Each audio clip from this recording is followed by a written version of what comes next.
नमस्कार मित्रों, आप सभी को आज मैं एक बहुत ही बेहतरीन चीज़ बताने वाला हूँ। और जैसा कि मैंने बताया था, मैं अपने अनुभवों से इन चीज़ों को बताऊँगा आपको। तो हर स्टोरी को, हर चीज़ को मैं अपने अनुभव से जोड़ता हुआ चलूँगा। तो एक बार क्या हुआ कि एक कक्षा थी और कक्षा में एक प्रोफ़ेसर पढ़ाने आते थे। वो प्रोफ़ेसर अब की बार जब पढ़ाने आए दूसरे दिन, तो अपने हाथ में कुछ अलग-अलग चीज़ें लेकर आए। उनके हाथ में एक काँच का बड़ा-सा जार था, कुछ मोटे पत्थर थे, कुछ छोटे कंकड़ थे और कुछ रेत एक छोटे से डिब्बे में एक रेत भरी हुई थी। उन्होंने लाकर उनको रख दिया। स्टूडेंट्स बड़े अचंभित थे, वो देख रहे थे विद्यार्थी कि भाई ये क्या लिया है आज प्रोफेसर साहब। सबसे पहले उन्होंने कांच का जार रखा। कांच का जार रखने के बाद जो बड़े बड़े पत्थर थे वो उसमें भर दिए और स्टूडेंट से पूछा कि बताओ विद्यार्थियों, क्या ये जार भर गया है क्या? तो स्टूडेंट्स सभी ने हाँ भरी कि अब ये जार पूर्ण तरीके से भर चुका है। अब प्रोफेसर साहब ने क्या किया कि छोटे छोटे कंकड़ उसमें डाले और उस जार को ऐसे हिलाया और हिलाने से वो सभी कंकड़ उसमें मोटे पत्थरों में सेट हो गए। और फिर अब पूछा कि बताइए, क्या अब ये जार भर चुका है क्या? विद्यार्थियों ने कहा अब ये पूरे तरीके से भर चुका है। फिर उन्होंने क्या किया, रेत लिया और रेत उसमें भर के और उसको अच्छे से हिलाया और वो रेत उसमें कंकड़ में और पत्थरों में जाके सेट हो गया और अब वो जार भर चुका था। तो फिर पूछा विद्यार्थियों से, क्या ये जार भर चुका है क्या? विद्यार्थियों ने कहा कि हाँ, ये जार अपूर्ण तरीके से भर चुका है। फिर प्रोफेसर ने समझाया कि प्यारे बच्चों, ये जो बड़े पत्थर हैं ये आपकी जिंदगी के महत्वपूर्ण कार्य हैं। अगर केवल ये बड़े पत्थर आपकी जिंदगी में हैं तो आपका जार भरा हुआ दिखाई देगा और आपको किसी चीज़ की कमी भी दिखाई नहीं देगी। ये बड़ी चीज़ें क्या है, जैसे आपकी फैमिली है, जैसे आपके गोल्स हैं, जैसे आपके बच्चे हैं, जैसे कि आपका कोई ड्रीम है, ये सब चीज़ें हैं, ये बड़ी चीज़ जिनको हम प्रायोरिटी देते हैं सबसे ज़्यादा। और ये जो छोटे कंकड़ हैं ये सेकेंडरी चीज़ें हैं, जैसे आपकी जॉब है, जैसे आपकी बाइक है, जैसे आपकी अनर्गल कोई चीज़ है जो आपने खरीद ली वो। और जो ये रेत है वो अनावश्यक चीज़ें हैं। अगर मैं अब इन चीज़ों को उल्टा कर दूं, प्रोफेसर साहब ने अब की बार क्या किया, सबसे पहले उस जार में रेत भर दी। तो रेत भरने के बाद अब वो कंकड़ भरने लगे, तो उसमें भरे ही नहीं गए, वो जार कंप्लीटली भर चुका था।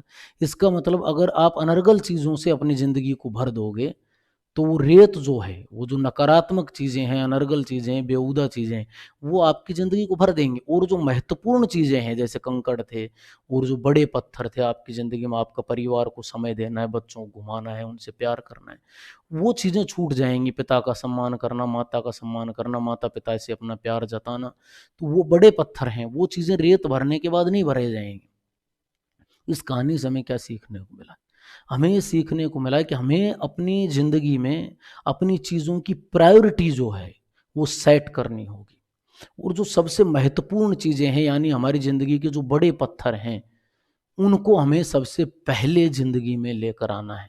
उनको सबसे ज़्यादा तवज्जो देनी है और उसके बाद जो छोटे कंकड़ हैं, वो उनमें सेट हो सकते हैं, लेकिन सबसे महत्वपूर्ण बड़े पत्थर, जो हमारी सबसे प्यारी चीज़ें हैं, उनको पहले महत्व देना है। और जो अनर्गल चीज़ें हैं, उन्हें रेत की तरह से रखें कि वो सेट हो जाएँ और पता भी ना चले। ऐसा नहीं है, अभी देखो विद्यार्थियों के साथ उल्टा हो रहा है।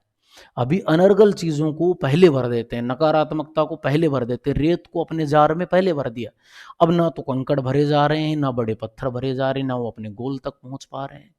तो प्यारे बच्चों, पहले सबसे पहले आपको क्या करना है, अपनी प्रायोरिटी सेट करनी है कि आपको सबसे महत्वपूर्ण चीज़ क्या है, उसे सबसे पहले पाना है। और जो ये खराब की चीज़ें, जैसे फ़िल्में देखना है, घूमना है, मोबाइल चलाना है और भी फालतू की चीज़ें, उन्हें इसमें शामिल ना करें। अब आप ये कहेंगे कि अच्छी चीज़ें क्या हैं और बुरी चीज़ें क्या हैं, हमें पता कैसे चले? तो अच्छे और बुरे की डेफ़िनेशन कुछ भी नहीं होती है, बाकी ये चीज़ें हैं कि आप अपने परिवार को महत्व देते हैं, आप भगवान से प्रेम करते हैं, आप उसमें आस्था रखते हैं, आप लोग अपना कर्म अच्छे से करते हैं, जो आप पढ़ाई कर रहे हैं, जो आपने लक्ष्य लिया है, वो बेहतरीन तरीके से करते हैं। तो ये एक बहुत ही महत्वपूर्ण चीज़ है। तो इनको सबसे पहले प्रायोरिटी दीजिए। और जो अनर्गल बातें हैं, जैसे कि आपको कुछ भी बात, जैसे आजकल बच्चे पबजी खेल रहे हैं और कोई गेम खेल रहे हैं, तो आज के रिलेशन में ये चीज़ें हैं। अब मैंने इस चीज़ का अनुभव कहाँ किया?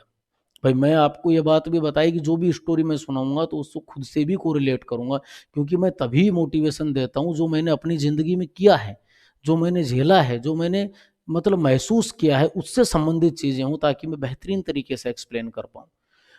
तो मैं जब मतलब बहुत ज़्यादा स्ट्रेस में होता हूँ या बहुत ज़्यादा, तो मैं फिर ये सोचता हूँ कि मेरे लिए महत्वपूर्ण क्या है। जैसे मेरा कोचिंग चलाना है, जैसे मेरा एम, जैसे मेरा लक्ष्य, मेरा परिवार, तो मैं उन्हें अपने बड़े पत्थरों को सबसे ज़्यादा पहले अपने जार में भरता हूँ।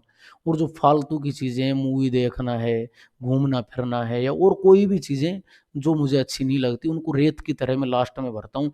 ऐसा नहीं है कि भाई मुझे सोना है, मुझे घूमना है, वो मैं पहले करूँ और उसके चक्कर में अपनी कोचिंग को भूल जाऊँ, अपने लक्ष्य को भूल जाऊँ, अपने माता-पिता को भूल जाऊँ, तो ये चीज़ें महत्व नहीं देती हैं।